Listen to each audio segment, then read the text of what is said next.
Gang ಪಾಲಿಗೆ ಇಂದು big day. Session ಕೋರ್ಟ್ನಲ್ಲಿ ಜಾಮೀನು ಅರ್ಜಿ ವಿಚಾರಣೆ. ಕಾಟೇರಾಗೆ ಕಂಬಿಯಿಂದ ಸಿಗುತ್ತಾ ಮುಕ್ತಿ?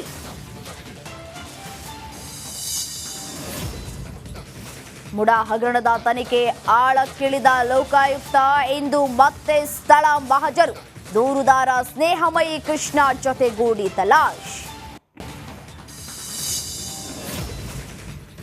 ಅರಣ್ಯ ಇಲಾಖೆಯಿಂದ ಟ್ರಕ್ಕಿಂಗ್ ಪ್ರಿಯರಿಗೆ ಶಾಕ್. ಚಾರಣಕ್ಕೆ ಹೋಗುವಾಗ ಪ್ಲಾಸ್ಟಿಕ್ ಬಾಟಲ್, ಕ್ಯಾರಿ ಬ್ಯಾಗ್ಗೆ ನಿರ್ಬಂಧ. ನಿಯಮ ಉಲ್ಲಂಘನೆ ಮಾಡಿದ್ರೆ ದಂಡ ಫಿಕ್ಸ್.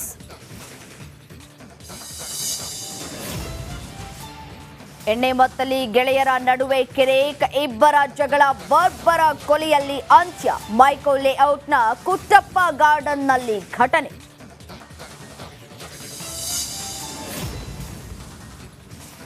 ಸಾಂಸ್ಕೃತಿಕ ನಗರಿಯಲ್ಲಿ ಮರುಕಳಿಸಿದ ಗತ ವೈಭವ. ಮಧುವನ ಗೀತೆಯಂತೆ ಸಿಂಗಾರಗೊಂಡ ಮೈಸೂರು. ವಿಶ್ವವಿಖ್ಯಾತ ದಸರಾ ಕಣ್ತುಂಬಿಕೊಳ್ಳಲು ಬರ್ತಾ ಇದೆ ಜನಸಾಗರ.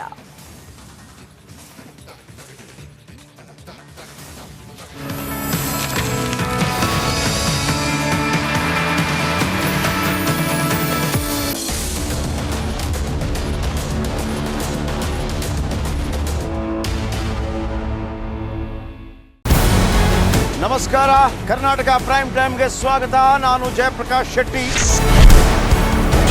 ಇಡೀ ಕರ್ನಾಡು ಇವತ್ತು ರೆಬೆಲ್ ಆಗಿ ನಿಂತಿದೆ. ಈ ಹಗರಣಗಳನ್ನು ಸದನದಲ್ಲಿ ಪ್ರಸ್ತಾಪ ಮಾಡಲು ಕೂಡ ಕಾಂಗ್ರೆಸ್ ಹಿಂದೇಟು ಹಾಕಿದ್ದೇಕೆ? ನಿಮ್ಗೆ ಸಂಬಳ ಅದಕ್ಕೆ, ನಿಮಗೆ ವಾಹನ ಅದಕ್ಕೆ, ನಿಮಗೆ ವೆಪನ್ ಅದಕ್ಕೆ, ನೀವು ಅದನ್ನು ಸೆರೆ ಹಿಡಬೇಕಾಗಿತ್ತು. ನೀವು ವಿದ್ಯುತ್ ಬರ ಇದೆ ಅಂತ ಹೇಳ್ತಾ ಇದ್ದೀರಿ.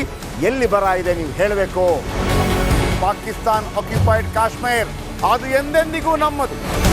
40 ಮೆಷಿನ್ಗಳು ತಂದಿತ್ತು ನೋಟ್ ಎಣಿಸುವುದಕ್ಕೆ, ಅದೇ ಹಾಳಾಯಿತು. ಮಥುರಾದ ಗಲಾಟೆ ಇದೆಯಲ್ಲ, ಅದು ಸ್ಥಳೀಯವಾಗಿ ಕೂತು ಪರಿಹರಿಸಬಹುದಾದಂಥ ಕಾನೂನಿದೆ. ಗ್ಯಾರಂಟಿ ಯೋಜನೆಯಿಂದ ನಷ್ಟ ಆಗಿದೆ, ಲಾಭ ಆಗಿದೆ, ದಯವಿಟ್ಟು ಹೇಳಿ. Dawood Ibrahim most wanted criminal ಯಾವಾಗಾದ ಅಂದರೆ ಇಲ್ಲಿ ತನಕ ಭಾರತ ದೇಶದಲ್ಲಿ ಓರ್ವ ದಲಿತ ಪ್ರಧಾನಿಯಾದಂಥ ಇತಿಹಾಸವೇ ಇಲ್ಲ. ರಿಪಬ್ಲಿಕ್ ವರ್ಲ್ಡ್ ಆಪ್ ಇದು ಕೇವಲ ಅಪ್ಲಿಕೇಶನ್ ಅಲ್ಲ, ಸಮಗ್ರ ಸುದ್ದಿಗಳ ಸಂಪರ್ಕ ಮಾರ್ಗಕ್ಕೆ ಕ್ರಾಂತಿಕಾರಿ ಬದಲಾವಣೆ. ರಿಪಬ್ಲಿಕ್ ವರ್ಲ್ಡ್ ಆಪ್ ಕೇವಲ ಸುದ್ದಿ ಅಪ್ಲಿಕೇಶನ್ ಅನ್ನ ಪರಿಚಯ ಮಾಡ್ತಾ ಇಲ್ಲ, ಬದಲಾಗಿ ಡಿಜಿಟಲ್ ಸುದ್ದಿ ಬಳಕೆಯ ಹೊಸ ಯುಗಕ್ಕೆ ನಾಂದಿ ಹಾಡ್ತಾ ಇದೆ.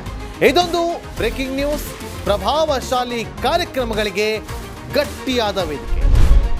ರಿಪಬ್ಲಿಕ್ ವರ್ಲ್ಡ್ ಅಪ್ಲಿಕೇಶನ್ ಈಗ ಲೈವ್ ಆಗಿದೆ.